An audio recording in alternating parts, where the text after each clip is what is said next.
Well, good morning. I'm here with Jimmy Staffey and Randy Neal. We're going to do the Grand Gap Loop. I've done parts of this many times, but I've not done the whole loop since about 35 years ago. In fact, this is the first hike I ever did in Big South Fork. Me and some boys came up here and started at Leatherwood and did the entire loop 35 plus years ago. So some of this trail I've not seen in a long time.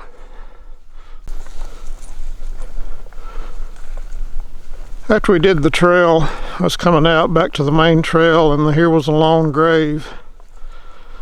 Totally shocked me because at the time I thought we were in just deep wilderness. Did not understand the history and understood that lots and lots of people lived out here.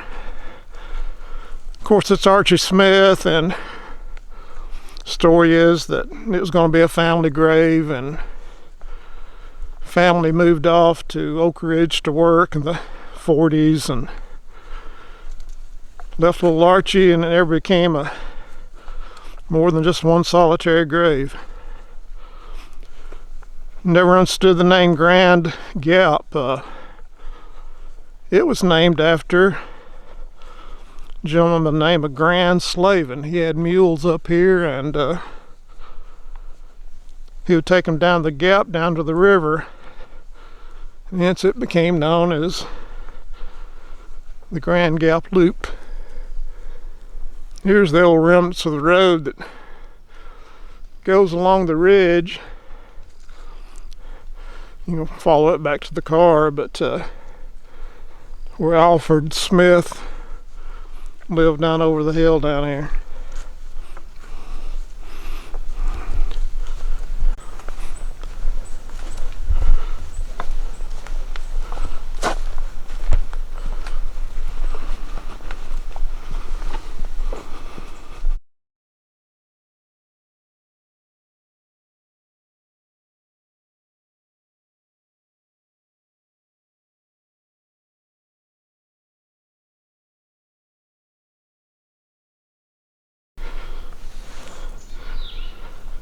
Every year, thousands of hikers, I'm sure, pass by little Archie's grave. There's coins and small toys, people stopping to pay their respects to, again, one of the sad stories of Big South Fork. A lot of folks lived here, but a lot of sadness, especially with the death of so many young children.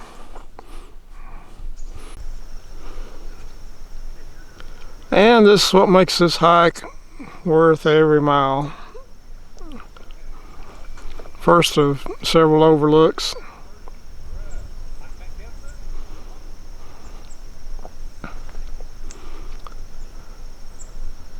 See the bluff over there on the way back to Bandy, one of the trails in.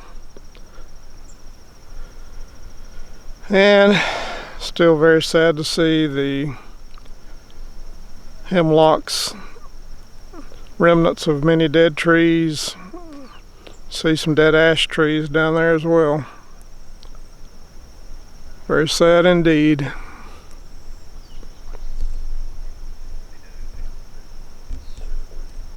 can tell, you can see horses, but you can see all those scarring from the horseshoes on the rock.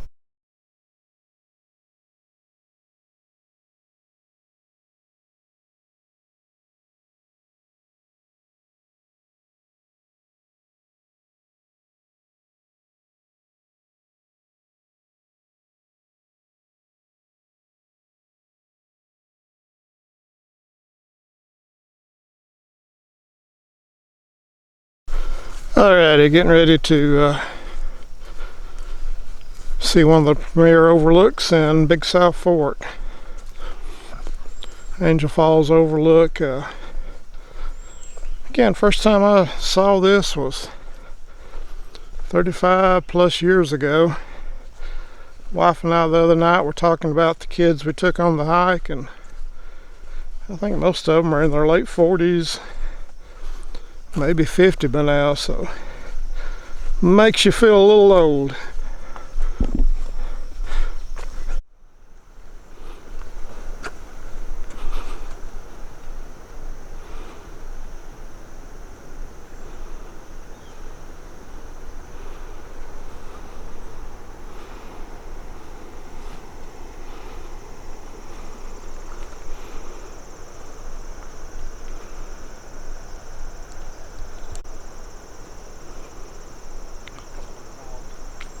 Left side of the river is a trail, Angel Falls Trail. Some call it John Smith as well. Goes up to Angel Falls and on up to Station Camp.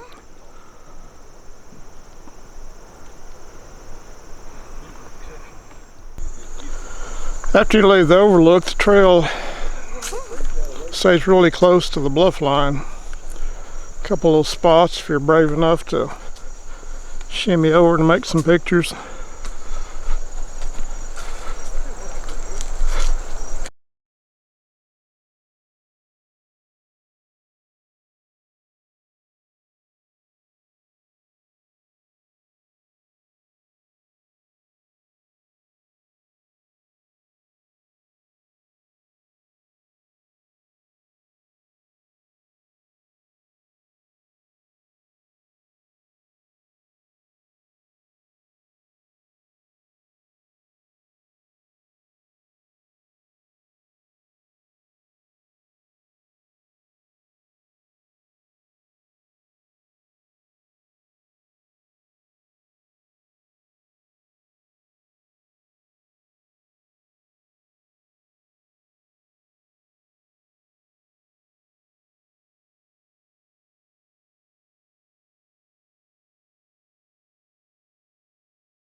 It's coming back to me after 35 years. After you leave the rock houses and the overlooks, it's nice walk in the woods, nothing spectacular.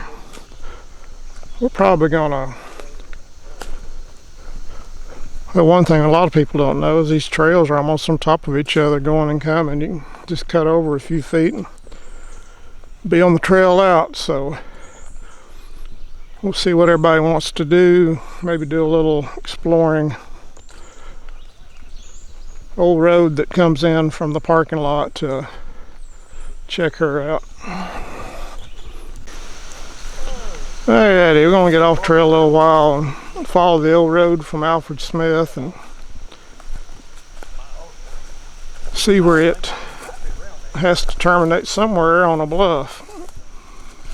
We'll check it out. Old road's in really good shape. It splits this ridge. You got the trail going out on the right, trail coming back on the left, and we're just kind of in the middle.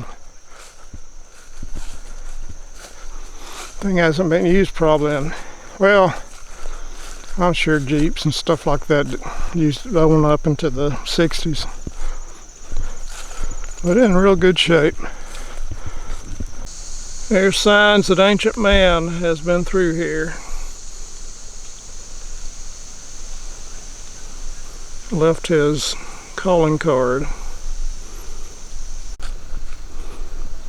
Alrighty, the old road that goes through the Alford Smith farm basically stops on top of this point, so We made the turn. We're back on the return trail going back to the car.